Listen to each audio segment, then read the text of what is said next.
Naam, mpenzi msikilizaji, tunaendelea na chaneli yetu kama kawaida.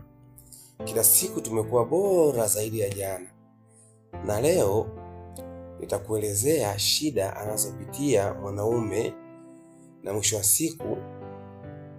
wa siku yote anayoyafanya yanakuja kuonekana si lolote si chochote, na bado ataenda kupata adhabu mbele ya Mwenyezi Mungu pamoja na shida zote anazopitia duniani. Mwanaume duniani anaishi kama yuko jehanamu, yaani ni zaidi hata ya jehanamu, ni zaidi hata ya moto shida anazopitia mwanaume duniani.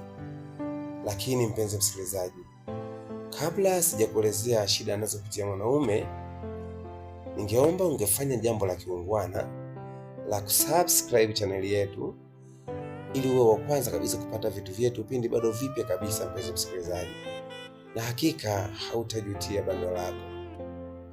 Leo nakwenda kukuelezea historia ya mwanaume anayeishi hapa duniani, lakini pamoja na misukosuko anayopitia na bado haonekani kuwa wa thamani.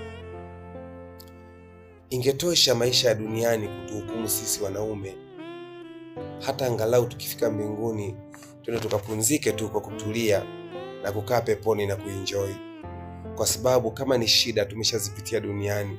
Shida za kila aina tunazipata duniani.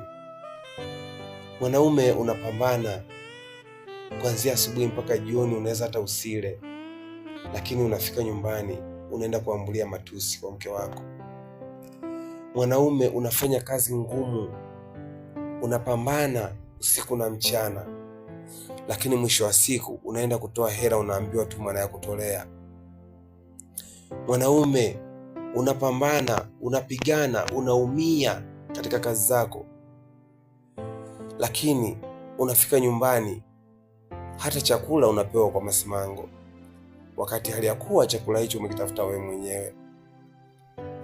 Mtoto wa watu amekaa nyumbani tu amepumzika, anasubiri kila kitu kuletewa, lakini mwisho wa siku bado haoni msaada wako mwanaume. Mwanaume unabeba mkaa, unachoma mkaa, unaungua na moto, unarudi nyumbani umebeba zawadi. Hiyo zawadi mwanamke anaweza kukupiga nayo usoni. Jinsi gani wanaume tunavyopitia shida hapa duniani.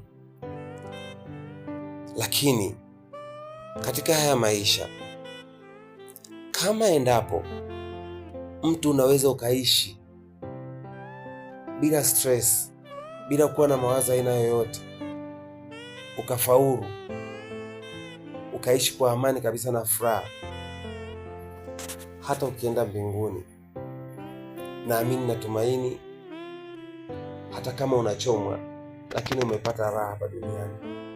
Lakini hakuna kitu kibaya kama unapambana hapa duniani, unahangaika hapa duniani, lakini bado tena unapambana, ukifika kule mbele za Mwenyezi Mungu bado hukumu yako iko pale pale ya kuchomwa.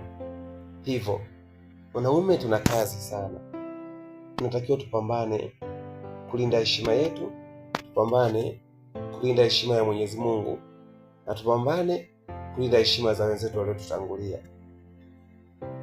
Maisha yetu sisi tumeumbwa kupambana tu.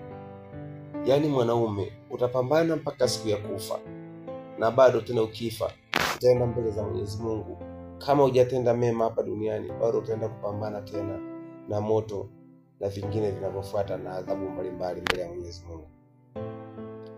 Mwenyezi Mungu ametupa ugumu sana kwenye maisha kama wanaume, lakini pia ni mtihani kwetu sisi wanaume ili tuweze kufaulu. Kwanza natakiwa mwanaume uwe na subira, mwanaume uwe na nguvu, mwanaume uwe lijali, mwanaume upambane kwa kila namna kuweza kutimiza haja ya kila mtu hapa duniani. Na pia kikubwa kabisa, mwanaume natakiwa umuongoze sana Mwenyezi Mungu, umtangulize Mungu wako kwa kila jambo, kila unalolifanya iwe mbele yako ya Mwenyezi Mungu awe amekutangulia. Hiyo ndo neema yetu sisi. Kama endapo tutafaulu kwa maisha ya hapa duniani na tukamtanguliza Mungu, basi hata mbele ya Mwenyezi Mungu tutaenda, tutapumzika na tutakaa katika pepo safi kabisa, kwa sababu tumeletwa duniani kama mtego na shetani anayetuongoza hapa duniani ni mwanamke. Shetani wa kwanza anayetusumbua hapa duniani ni mwanamke, na wengine tunafanya mambo ya ajabu mpaka kumwasi Mwenyezi Mungu kwa sababu ya mwanamke. Tunatafuta pesa, tunahangaika maisha magumu mpaka tunasahau hata kumwabudu Mwenyezi Mungu, lakini kwa sababu ya kumtafutia mwanamke. Na bado huyo mwanamke anakuja tena hakusikilizi unachomwambia, wala hasikilizi kile ambacho unamwelekeza. Anafanya yake na hajui umepambana vipi, hajui umetafuta vipi, na kingine hicho unachokitafuta akakitoa akampa mwanaume mwingine ambacho wewe umekitafuta kwa shida na kwa kupambana mpaka ukasahau wengine hata kufanya ibada kwa ajili ya kutafuta, lakini hicho ambacho umekitafuta yeye anakitoa kiurahisi kwa mwanaume mwingine. Wanaume hakika tumepewa mtihani mkubwa sana, na bila kupambana kamwe hatuwezi kufaulu. Tumtangulize Mwenyezi Mungu, tumwombe Mwenyezi Mungu atupe subira, atupe nguvu, atupe uwezo, atupe uvumilivu, na atupe kila kitu tunachokihitaji kwenye maisha haya, ili angalau tu tusimwasi Mwenyezi Mungu tukaingia